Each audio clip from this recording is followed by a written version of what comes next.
Today we're going to look at a rooftop unit that, first of all, you want to walk around this thing and make sure that everything is working correctly. Right now it is on, the fan is on, nothing blocking it. As we're walking around, you want to first now turn off the power to it. You'll have a disconnect, and we'll shut that down right there. As we're walking around, power is now off. You see that we have some cooling fins here. We want to keep that free from debris and dirt, leaves and stuff. So you may have to bring up a hose this stuff down, or you may just have to take a broom, counter brush, and broom off leaves or any sort of debris. Try not to bend the fins. Be careful with all this. We also have a receptacle here with GFI in it. As we go around the side again here, you notice that we still have some more cooling fins. Again, we're going to have to keep that free of debris. The fan here, make sure there's nothing blocking the fan. So, and you can look down into the unit from here and make sure that we don't have a lot of foliage or anything inside the unit. As we're going back around here now, we have a condensation line, and that condensation line needs to be dripping.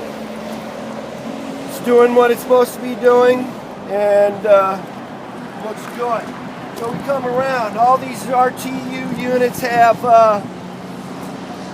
outside filters. They're stainless filters, and they're in this unit. It is located on this end.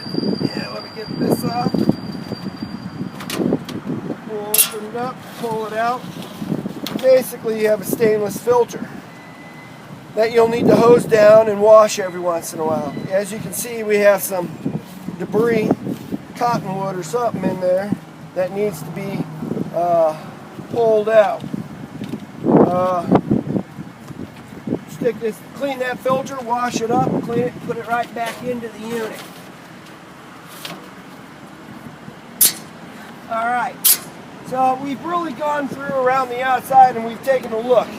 It was on, we listened to see if there was any bad noises or anything. So we've taken a look around and everything looks good from the outside. Now we're going to look inside for the filters. I've taken the two screws out and they'll lift and pull, and the filters are located right in here. You replace these once a month and enter that into your filter log. Month, date, year. Basically put them back in and your filters are taken care of. There's two of them in this small unit. So now we're going to check the motor and the belt.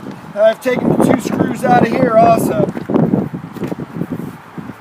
So, we're in here and we're looking at the belt, the motor. We are now looking at right there, we are looking at the squirrel cage, that's the blower. We got the belt going to the motor here. This is a sealed motor, alright? So this motor does not get oiled. So, and I'm looking at the bearings back here for the blower. They are also sealed, so they will not get greased either. So, but if this motor wasn't oiled, we'll have an oil port here in the back of the motor, and an oil port here on the front of the motor that you put a few drops of oil into, and that's about it. Now, if the bearing needed to be greased, it'd have a greaser on the back of this, back in here. You put a grease gun on it and give it one shot of grease, and that's it.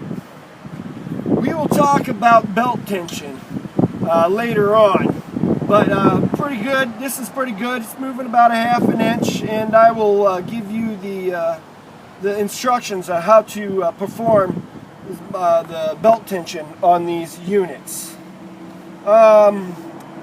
I think that's all we got at the moment. I think that's everything we've permitted maintenance for RTU units. So that's it.